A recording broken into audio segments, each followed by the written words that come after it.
What's up? J'espère que vous allez bien. Écoutez, j'avais un petit message à partager. Bref, il est 3h04 du matin, fait que... il est un peu tard pour vous souhaiter une bonne année 2020, mais je vais quand même le faire en retard.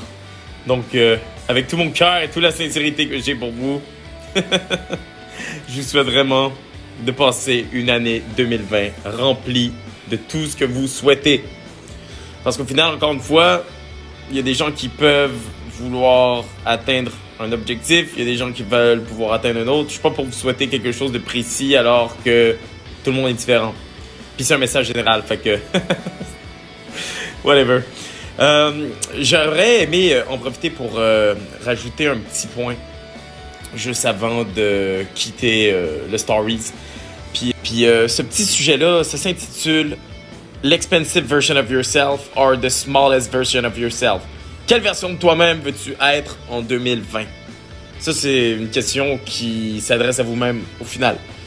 Parce que lorsqu'on y pense, on a soit le choix d'être la petite version de nous-mêmes, la personne qui est pas 100% elle-même, la personne qui craint le jugement des autres, le jugement social, whatever. Ou on peut être l'expensive version of yourself, en quelque sorte. C'est la version vraie de toi-même, tout simplement. C'est pas plus compliqué. C'est la version vraie. C'est la version je suis pas gêné d'être qui je suis. C'est aussi simple que ça. Il y a la petite version de toi-même qui est comme je vais-tu me faire juger si je fais ça? Puis il y a la version de toi-même, expensive. Je vous parle en ce moment comme si je parlais à ma sœur. Salut ma sœur. Fait qu'au final, en ce moment, je suis la version expensive de moi-même. Pourquoi? Parce que je suis moi-même. Puis je suis là pour partager. Je suis pas là dans la réticence qu'il y a des gens qui vont m'aimer, qu'il y a des gens qui vont pas m'aimer. Je m'en calisse. Le jugement a aucune emprise sur moi. Wow. Aussi simple que ça. Fait que la seule recommandation que j'aurais pour vous en 2020, honnêtement, c'est d'être the expensive version of yourself. Sois la personne que tu as envie d'incarner. Agis selon tes intentions. Si t'as pas envie d'aller là, mais qu'on te force à y aller, vas-y pas, for fuck's sakes. T'es pas obligé. On n'est pas à la merci de personne. Tu es ta propre personne. Tu es the expensive version of yourself. You can do whatever you fuck you want. Hey, même avec mon nasty d'English sale de merde, avec mon accent pas bon, je m'en calisse parce que if I want to talk in English, I'm gonna do it. I don't mind. I don't mind to be judged. Pourquoi? Parce que je suis bien avec moi-même. Puis, that's it. Je peux faire ce que je veux. Je peux même parler le japonais. Non, c'est pas vrai, je peux pas. J'aimerais, mais je peux pas. Je m'y connais pas assez. En fait, je m'y connais pas du tout. Whatever. Un autre point. En conclusion, ce que je suis en train de faire, c'est de me prouver non seulement à moi-même que je suis capable d'être moi-même devant 785 personnes, peut-être 780 demain, mais au final, de vous prouver aussi à vous-même que, man, comment le gars y est posé sur son divan à 3h du matin, pas encore couché, parce que le cerveau fonctionne. Insomniac life. Non, j'ai l'habitude de me coucher un peu plus tard, fait que j'ai encore d'énergie à donner. Fait que c'est ça, en conclusion, tout ce que je voulais faire, c'était de prouver le point que lorsqu'on est à l'aise avec nous-mêmes, du moment où est-ce que on est vulnérable, en ce moment je suis vulnérable, parce que je joue pas de cartes, je joue pas de game, je suis pas le boy qui est comme devant vous, puis qui montre juste ses belles voitures, qui montre ses biens matériaux, qui va prendre juste des grosses photos de pimp ass. Non, là, je vous montre, je suis en fucking pyjama, là. Je suis en pyjama, je suis chez moi, j'ai mangé des céréales, c'était fucking bon. Puis je suis vulnérable. Pourquoi? Parce que j'ai rien à préserver. Au final, lorsque t'as rien à préserver, qu'est-ce que les autres veulent t'enlever? Personne ne peut t'enlever ton bonheur. Tu préserves rien, t'es pas résistant à comment tu te sens. Je me sens bien, je me sens bien. Peut-être que demain, je vais me sentir triste. Puis tu sais quoi? Si je me sens triste demain, je vais être heureux. Si demain, je suis en fucking extase, peut-être que je vais gagner $1 million demain. Non, je joue pas au gratteux, on sait jamais. Mais, tu sais, souvent les gens vont être... Comment dire? Les gens vont porter un chapeau ou un masque, même lorsqu'ils vivent des émotions un petit peu plus difficiles ou des émotions qui veulent se refouler, parce que chaque type d'émotion peut être exprimé d'une différente façon. Il y a des émotions qui vont être expressives, il y a des émotions qui vont être conservatives, il y a des émotions qui... Bref, vous comprenez le principe. Puis au final, souvent les gens vont baser... puis j'irais même pas dire des émotions difficiles, j'irais dire des émotions différentes. Les émotions difficiles, ça dépend à quel point tu en es habitué. Parce que ce qui rend une chose facile versus quelque chose de difficile, c'est comment tu as été habitué à cette chose-là. Donc, c'est comme l'exemple du premier jour où est-ce que j'ai mis mes patins de hockey. C'était beaucoup plus difficile de patiner que la dernière fois où est-ce que j'en ai chaussé. C'est normal. Il y a l'expérience qui m'a permis de pouvoir être à l'aise sur mes patins. Puis au final, le truc dans tout ça, c'est que les gens vont vivre des émotions et s'y rattacher au lieu de juste ne pas être attaché à leurs émotions puis de se dire comme OK, c'est une émotion, nice, je suis content, cool, je suis content, je suis content. Puis le jour d'après, ils vont être tristes puis non, je suis triste. Pourquoi je suis triste? C'est de la biochimie, bro. La seule chose que tu peux faire, c'est changer ton mindset pour contrôler ta biochimie. Puis de te dire, hey, c'est vrai, je suis triste. D'en rire un peu, puis c'est fini. C'est aussi simple que ça. Tu peux toujours changer ton mood.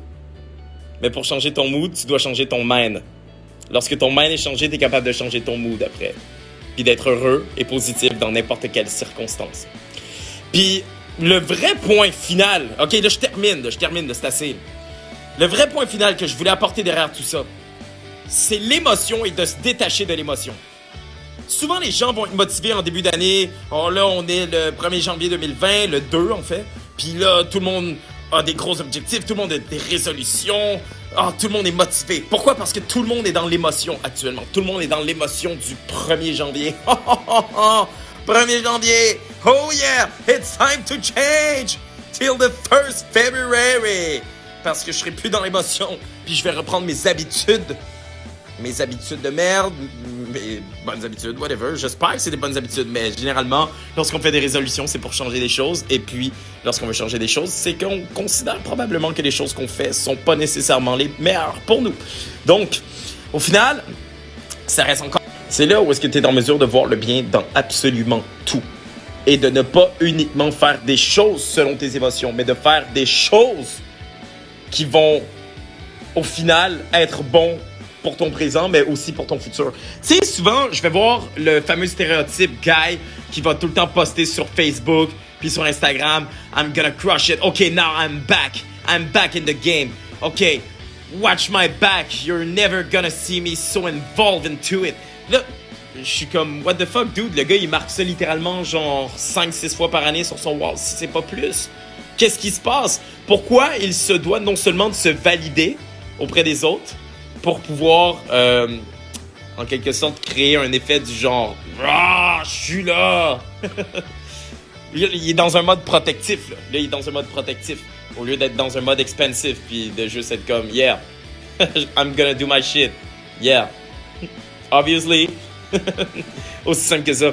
Puis, c'est ça. L'histoire dans tout ça, c'est que la motivation, c'est une émotion, encore une fois. Lorsqu'on est motivé, c'est parce qu'on est dans une émotion. On vient de s'inscrire à un nouveau cours, fait que là, on est comme « Oh my God, j'ai fucking hâte d'y aller, blablabla », jusqu'à temps que tu deviennes used to it, puis là, t'es comme « plus de motivation. » Puis au final, les gens, lorsqu'ils sont plus motivés, pow, done, dead, fini. Fait qu'est-ce que après ça, vous allez vraiment me dire qu'il faut se rattacher aux émotions pour faire quelque chose? Absolument pas. Absolument pas. autant bonnes que mauvaises. Je veux dire, oui, c'est sûr et certain que je vais aller faire du crazy carpet si ça me donne une émotion positive. Sinon, j'irai pas, on s'entend. Mais lorsqu'on parle de faire des choses qui sont bonnes, saines et bénéfiques pour nous, telles que méditer, telles que se développer personnellement, telles que faire nos passions, telles qu'aimer, telles que socialiser, telles que faire les principes fondamentaux de ce qui font en sorte qu'on est un être humain, ces choses-là sont pas à négliger. Si tu t'es fixé un fucking objectif d'aller au gym 4 fois semaine, le jour où est-ce que ça te tentera pas, tu vas savoir que c'est à cause de ton putain d'émotion qui est en train de te retenir, de te rationaliser. Je suis un peu fatigué ce soir. Ça, c'est ton émotion. Puis là, c'est ça. Bon, ça a coupé, fait que je recommence. Fait qu'au final, c'est ça. Le truc, c'est ton émotion est comme... Reste dans ton habitude de confort. Sors surtout pas de ta zone de confort. Dude! Get up! Get up! Man! Est-ce que tu vas vivre selon tes fucking émotions toute ta vie? Like, really? Puis si tout d'un coup, tes émotions étaient tout le temps genre, mange de la crème glacée, mange de la crème glacée, mange un Big Mac, va au McDo, sors jamais de chez toi, fais rien, reste dans ton monde confortable, fairy tale baby, continue de rêver, regarde l'Occupation Double. Pourquoi? Parce qu'en regardant l'Occupation Double, tu peux te projeter à travers les gens, puis te contenter en quelque sorte de pouvoir t'imaginer être à leur place. Au lieu de pouvoir être à leur place, de voyager, de pouvoir rencontrer des gens, des belles personnes. Là, en passant, mon rêve, c'est clairement pas d'aller à Occupation Double, mais c'était un paradoxe très congruent avec la situation actuelle de notre génération.